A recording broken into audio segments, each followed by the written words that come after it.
Hello aspirants, welcome to global online university. My name is Zeba. अभी तक आप लोगों ने बाहुबली सर के वीडियोस देखे हैं, वो आपको एनटीए यूजीसी नेट पेपर 1 के लिए प्रिपेयर करते हैं। गोइंग फॉरवर्ड मैं भी अपने वीडियोस अपलोड करती रहूँगी आपको गाइड करने के लिए। और आप लोग ये भी जानते होंगे कि एनटीए यूजीसी नेट 2020 जून वाला पेपर पोस्टपोन हो गया है और नई डेट अभी आई नहीं है। इस टाइम पे कई लोग बहुत कंफ्यूज होते हैं कि वो अपनी प्रिपरेशन को होल्ड करें या कंटिन्यू करें।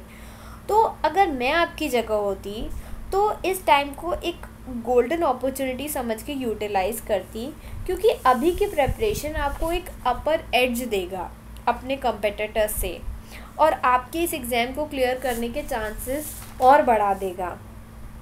और मैं आपको ये भी बताना चाहती हूँ कि हम अपने चैनल पे फ्रीक्वेंटली वीडियोस अपलोड करते रहेंगे with up to date content and detailed explanation of each question wherever possible. तो चलिए आगे बढ़ते हैं अपने वीडियो की तरफ। और हमने एक पेड व्हाट्सएप ग्रुप भी स्टार्ट किया है फॉर यूजीसी नेट पेपर 1, जहां हम आपको 20 mock test with PDF provide करेंगे, आपके डाउट्स क्लियर करेंगे और आप इस पर डिस्कशन कर सकते हैं किसी क्वेश्चन पे। और यूजीसी नेट से रिलेटेड कोई भी क्वेरीज़ हैं तो आप पुटअप कर सकते हैं, हम लोग उसे आंसर करेंगे। और इसकी वैलिडिटी रहेगी जब से आप ग्रुप ज्वाइन करेंगे और आपके रिज़ल्ट आने तक आप इस ग्रुप में एडेड रहेंगे only at ₹299। So let's move to our topic for today. 10 important MCQs on Information and Communication Technology for NTA UGC NET Paper 1 2020. So without wasting any time, let's get started. Question 1. Which of the following is an open source software? निम्नलिखित में से कौन सा एक खुला स्रोत software है? MS Word, Windows, Mozilla Firefox या Acrobat Reader? Open source software वो होते हैं जिनका सोर्स कोड एक लाइसेंस के अंडर डिस्ट्रीब्यूट किया जाता है प्रोग्रामर्स में, और वो प्रोग्रामर्स उसमें एनहांसमेंट, मॉडिफिकेशन या डिस्ट्रीब्यूशन कर सकते हैं। ओपन सोर्स का ऑपोजिट होता है क्लोज सोर्स सॉफ्टवेयर, जिसके सोर्स कोड में कोई एनहांसमेंट नहीं कर सकता सिवाय उनके वेंडर्स के। इन ऑप्शंस में से सिर्फ मोजिला फायरफॉक्स वो है जो एक ओपन सोर्स सॉफ्टवेयर है, तो आंसर है ऑप्शन 3। बाकी सारे क्लोज सोर्स सॉफ्टवेयर हैं। Moving on to the next question. Question number 2. Which of the following is not an input device? निम्नलिखित में से कौन सा एक इनपुट डिवाइस नहीं है? माइक्रोफोन, कीबोर्ड, जॉयस्टिक या मॉनिटर? दोस्तों, इनपुट डिवाइसेस वो हार्डवेयर इक्विपमेंट होते हैं जो कंप्यूटर में डेटा और कंट्रोल सिग्नल प्रोवाइड करते हैं। अगर हम अपने ऑप्शंस की तरफ देखें तो microphone sound as an input डालने में यूज़ किया जाता है। कीबोर्ड कंप्यूटर में लेटर्स और digits as an input provide करता है। जॉयस्टिक, जो आपने अक्सर देखा होगा वीडियो गेम्स में यूज़ होता है, वो उसमें कर्सर कंट्रोलर होता है जो डायरेक्शंस देता है कर्सर को। और ऑप्शन नंबर डी, जो कंप्यूटर में कोई भी result as an output show करने के लिए यूज़ किया जाता है। तो हमारा आंसर हुआ option number D, monitor. Moving on to the next question. Question number 3. What is the URL? URL क्या है? A computer software program, a type of UFO, address of a document or page on the World Wide Web, an acronym of Unlimited Resource for Learning. दोस्तों, URL का full form होता है uniform resource locator. हर किसी का एक address होता है, आपका और मेरा जैसे एड्रेस है उसी तरीके से इंटरनेट पे हर रिसोर्स पे जाने के लिए, वेब रिसोर्स पे जाने के लिए हमको उसका एड्रेस चाहिए रहता है। तो URL की मदद से हम उस एड्रेस पे जाते हैं। अगर हम अपने ऑप्शंस की तरफ देखें तो कंप्यूटर सॉफ्टवेयर प्रोग्राम, URL कोई सॉफ्टवेयर प्रोग्राम नहीं है। अ टाइप ऑफ UFO का मतलब होता है अनआइडेंटिफाइड फ्लाइंग ऑब्जेक्ट, तो ये ऑप्शन रूल आउट हो गया। Option D, an acronym of unlimited resource for learning, नहीं। तो हमारे पास बचा ऑप्शन सी, जो कि हमारा आंसर है एड्रेस ऑफ अ डॉक्यूमेंट और page on the world wide web. एक बार और देख लीजिए। URL का फुल फॉर्म और उसका एक example. Moving on to the next question. Question 4, the process of copying files to a CD-ROM is known as. CD-ROM में फाइलों को कॉपी करने की प्रक्रिया को किस नाम से जाना जाता है? बर्निंग, जिपिंग, डिजिटाइजिंग या रिपिंग।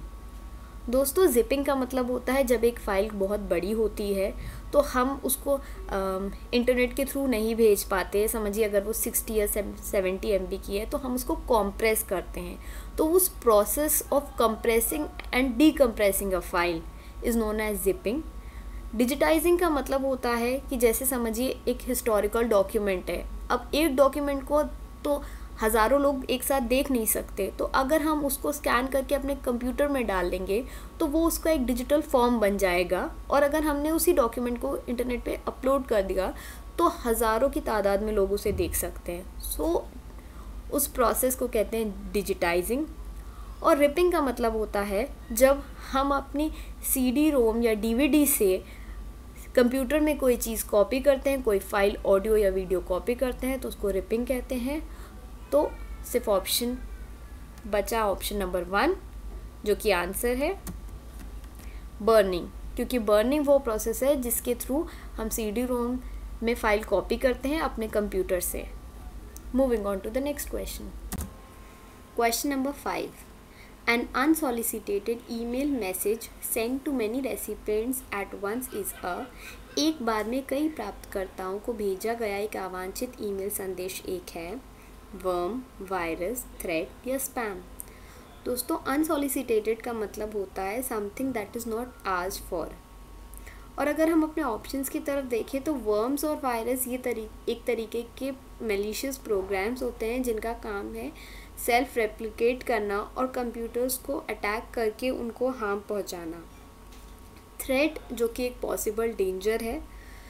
थ्रेट के कई सारे फॉर्म्स होते हैं, जैसे वर्म्स और वायरस भी एक तरीके के थ्रेट हैं। ऐसे ट्रोजन हॉर्स, मैलवेयर, ये सब अलग अलग टाइप के थ्रेट्स होते हैं।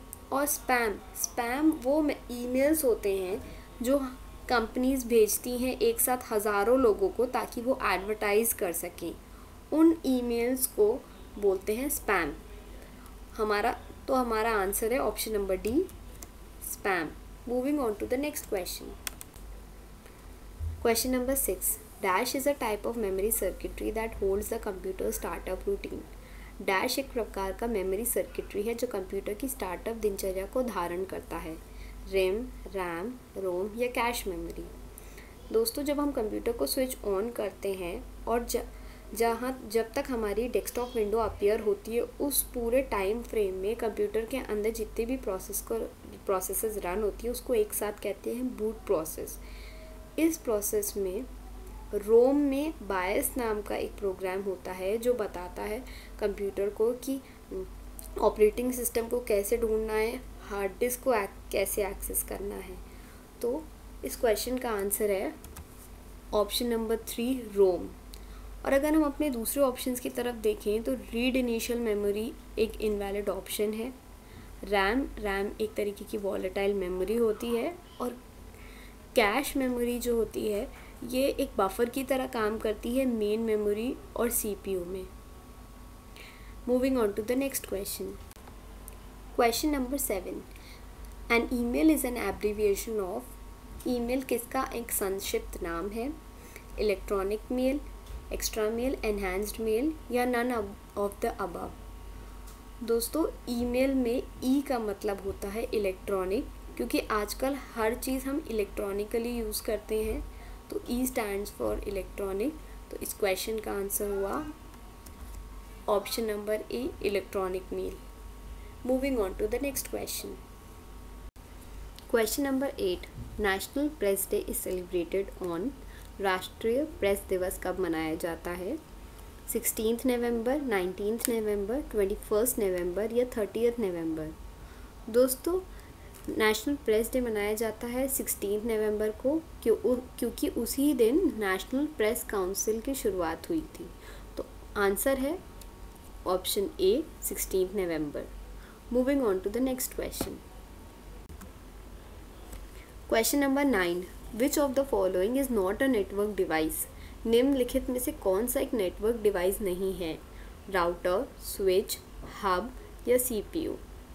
दोस्तों, अगर हम नेटवर्क डिवाइस के बारे में देखें तो वो हार्डवेयर इक्विपमेंट्स होते हैं जो कंप्यूटर्स में कम्युनिकेशन और इंटरैक्शन के लिए इस्तेमाल किया जाता है। आपने देखा होगा हमारे घरों में राउटर्स होते हैं जिनके थ्रू हम वाईफाई चलाते हैं, उससे हम अपने कंप्यूटर को इंटरनेट से जोड़ते हैं, तो that is a network device.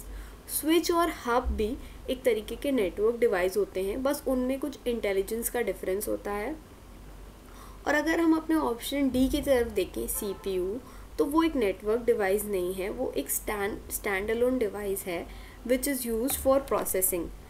So the answer to this question is option D, CPU. Moving on to the next question. Question number 10. HTML is basically used to design. HTML मूल रूप से design करने के लिए उपयोग किया जाता है वेब पेज, वेबसाइट, ग्राफिक्स या टेबल्स एंड फ्रेम्स। दोस्तों, HTML का फुल फॉर्म होता है हाइपर टेक्स्ट मार्कअप लैंग्वेज, और ये बताता है कि हमारे वेब कंटेंट का स्ट्रक्चर कैसे होगा, और इसका बेसिक काम होता है वेब पेज बनाना, और अलग अलग वेब पेजेस से मिल के वेबसाइट्स बनती हैं। पर HTML का बेसिक काम होता है वेब पेज डिज़ाइन करना। तो इस क्वेश्चन का आंसर हुआ option A, web page. Please comment, like, share and subscribe to my channel Global Online University. Also, don't forget to check the description box where we have all the information regarding our mock test. Bye for today, but we are going to soon meet in our next video. Take care till then.